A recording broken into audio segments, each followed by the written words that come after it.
آج ہم ایک کہانی سنیں گے، علی کی کہانی، اور اس کہانی کے ذریعے ہم زبان سیکھنے کے سفر کو سمجھیں گے۔ یہ کہانی صرف علی کی نہیں بلکہ ہر اس انسان کی ہے جو کوئی نئی زبان سیکھنے کی کوشش کر رہا ہے۔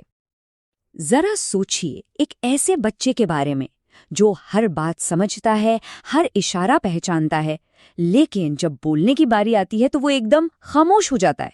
آخر ایسا کیوں ہے؟ یہ سوال ہمیں زبان سیکھنے کے ایک بہت بڑے راز کی طرف لے جاتا ہے۔ تم ملیے علی سے، ایک چھوٹے سے گاؤں کا بچہ۔ ذہن تو تیز تھا مگر زبان پہ جیسے قفل لگا ہو۔ ٹیچرز کے سوالات، دوستوں کی باتیں، سب کچھ اس کے ذہن میں جاتا تھا، لیکن ہونٹوں سے الفاظ باہر نہیں آتے تھے۔ اب اسکول میں علی کی اس خاموشی کو اکثر غلط سمجھا جاتا تھا۔ ٹیچر کوئی سوال پوچھتی اور علی چپ رہتا۔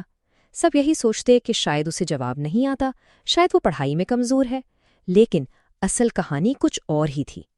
تو بات شروع کہاں سے ہوتی ہے؟ الفاظ سے؟ نہیں، یہ سفر تو آوازوں سے شروع ہوتا ہے۔ پہلا قدم ہے سننا۔ علی کا سفر بھی یہیں سے شروع ہوا۔ وہ بول نہیں رہا تھا، لیکن اپنے آس پاس کی دنیا کو خاموشی سے اپنے اندر جذب ضرور کر رہا تھا۔ علی کا پہلا اسکول کوئی بلڈنگ نہیں تھی، بلکہ اس کی دادی کی گود تھی۔ وہ روزانہ اپنی دادی کی کہانیاں بہت غور سے سنتا تھا۔ ان کے الفاظ، ان کا لہجہ، ان کے جذبات، سب کچھ اپنے ذہن میں محفوظ کرتا جا رہا تھا۔ تو یہاں سے ہمیں پہلا اور سب سے اہم اصول ملتا ہے، زبان سیکھنے کی بنیاد سننا ہے۔ یہ وہ بنیاد ہے جس پر بولنے، پڑھنے اور لکھنے کی پوری عمارت کھڑی ہوتی ہے۔ اچھا، تو سننے والا مرحلہ تو ہو گیا، اب آگے کیا؟ اب وقت تھا کہانیاں صرف سننے کا نہیں بلکہ خود سنانے کا۔ اب ایک خاموش سامع سے ایک قصہ گو بننے کا سفر شروع ہونا تھا۔ اور پھر وہ دن آ ہی گیا۔ علی نے اپنی دادی سے کہا، دادی آج میں بھی کہانی سناؤں گا۔ اس کے الفاظ شاید ٹوٹے پھوٹے تھے، جملے ادھورے تھے، لیکن اس کی ہمت بہت بڑی تھی۔ اس نے پہلا قدم اٹھا لیا تھا۔ علی کی اس چھوٹی سی کوشش میں ایک بہت بڑا سبق چھپا ہے، اور وہ ہے دوسری مہارت، بولنا۔ جتنا زیادہ کوئی سنتا ہے اتنا ہی اسے بولنے کا حوصلہ اور خود اعتمادی ملتی ہے۔ کہانیوں کا جو خزانہ ذہن میں جمع تھا اب وہ الفاظ بن کر باہر آ رہا تھا۔ بولنا تو شروع کر دیا، اب سفر کا اگلا پڑاؤ تھا الفاظ سے دوستی کرنا، یعنی پڑھنا۔ یہ بالکل ایسا تھا جیسے صفوں پر ایک نئی دنیا دریافت کر لی ہو۔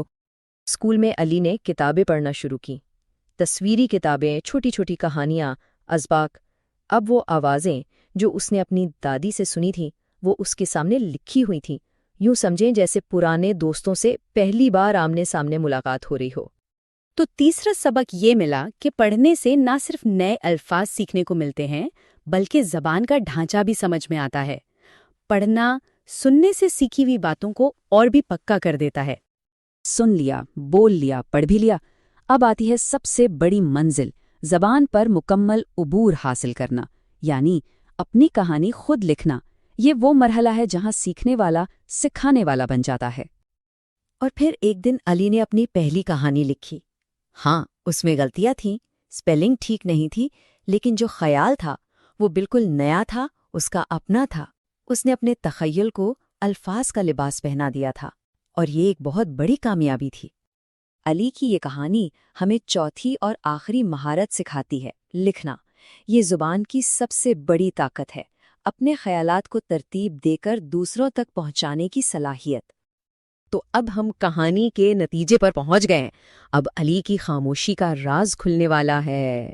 وہ کیا چیز تھی جو اسے دوسروں سے الگ بنا رہی تھی؟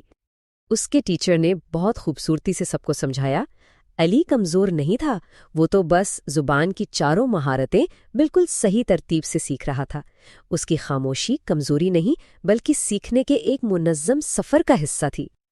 تو زبان سیکھنے کی اصل چابی یہی قدرتی ترتیب ہے، پہلے سننا، پھر بولنا، اس کے بعد پڑھنا اور آخر میں لکھنا۔ جب اس ترتیب پر عمل کیا جاتا ہے تو سیکھنا آسان اور مؤثر ہو جاتا ہے، چاہے وہ کوئی نئی زبان ہو یا بچے کی اپنی مادری زبان۔ آخر میں ایک سوال، ان چاروں مہارتوں میں سے کون سی مہارت سیکھنے میں سب سے زیادہ مشکل لگتی ہے؟ سننا، بولنا، پڑھنا یا لکھنا؟